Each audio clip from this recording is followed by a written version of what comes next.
That awkward moment when you go to the wrong car by accident. My car is black, it's black. They're not even the same kind of car. I wasn't paying attention. Totally walked up to the other car. Oopsie. On this suggestion of those working at the visitor center, they actually suggested that every person coming to Little Rock should check out this next site, just because it's really unique and it's very different. It's not just everywhere that you find it. So we're gonna go check out the Clinton Library, Presidential Library. It also has some other special exhibits and things like that that they do, and should be interesting.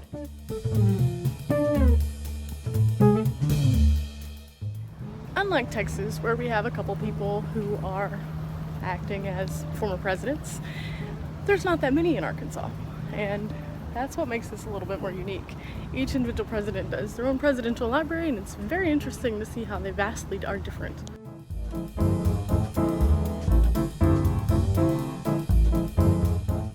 There are 3 tourable levels, so I just checked out the first level.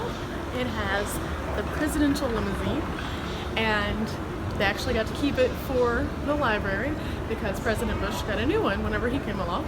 So it's a really neat way just to kind of see how the president rode. I know that some of the different presidents have had some very interesting things installed into theirs, but it's like kind of standard. On the second floor, there is a presidential theater that actually shows a 13-minute video to kind of get us started on the tour. So we're about to watch that.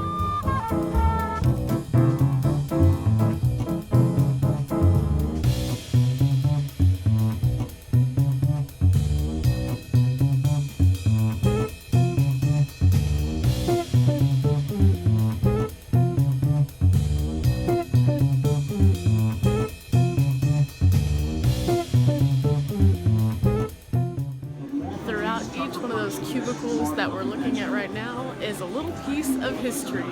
These are a timeline and a time capsule of the entire administrative time that Clinton was in office. You can see behind me, they're categorized by year. They tell you a little bit about each one of his purposes and the outcome. Numerous items that have been gifted to the president are on display. This one is the International Hall area.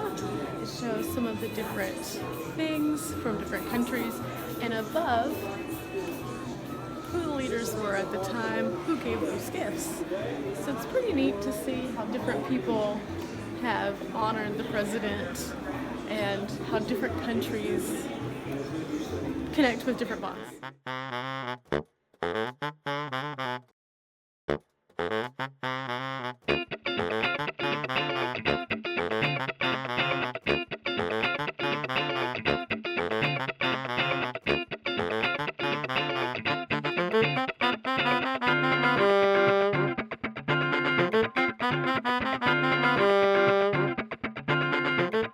Numerous pieces of correspondence line this entire row, everything from celebrities to world leaders, all of which were important and kept for preservation.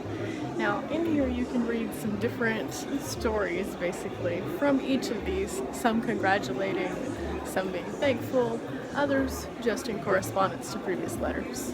Very interesting though to see some of the names on this list of people.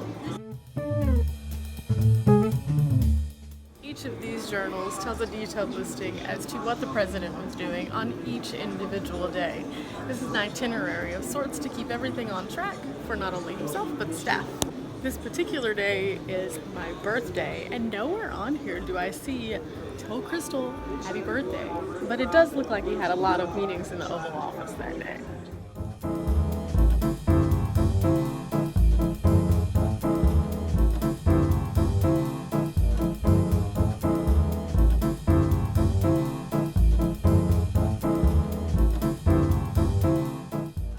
Fitting on this trip that coming to the Presidential Library there is a Chihuly, and this was actually commissioned for the Clintons, and it was called the Tree of Light. It's a very beautiful sculpture by Chihuly, and it resembles some of those that he's done in other colors, but this one's exclusively in the whites and golds. It's beautiful.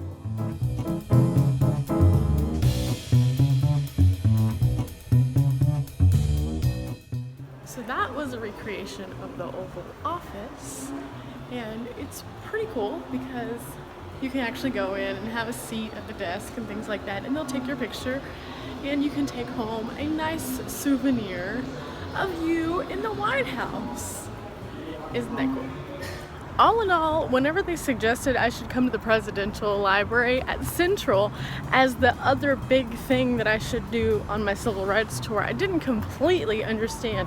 But then when I got inside and realized that a major reason that Bill Clinton was so into equal rights and injustices not happening to people, it made more sense, because the biggest impact that was had in his decision to be such an ambassador for this actually came from seeing, at the time, because he was alive, the Central High incident.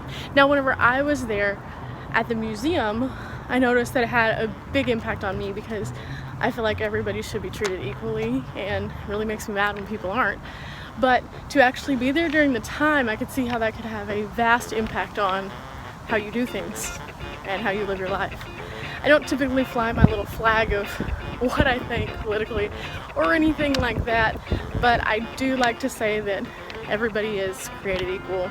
We are all the same, and it doesn't matter what someone else believes or thinks. You should always respect them, and you should treat them how you want to be treated. So, with that being said, I'm going to go to another couple of places while I'm here in Little Rock and check out some things, and hope that they have such an impact as these two things. Now, the historic culture of this particular museum was more so of history for me. I remember the Clinton years, and I remember those things because I was younger. I remember watching, whenever I was in elementary, the inauguration, and so that was kind of a cool thing to tie this all in together. But other than that, I just find it really fascinating to tune in to what's going on around you, and going to a presidential library is definitely that, tuning in to what's gone on around you and the history that's made it what it is. So now I'm off to someplace else.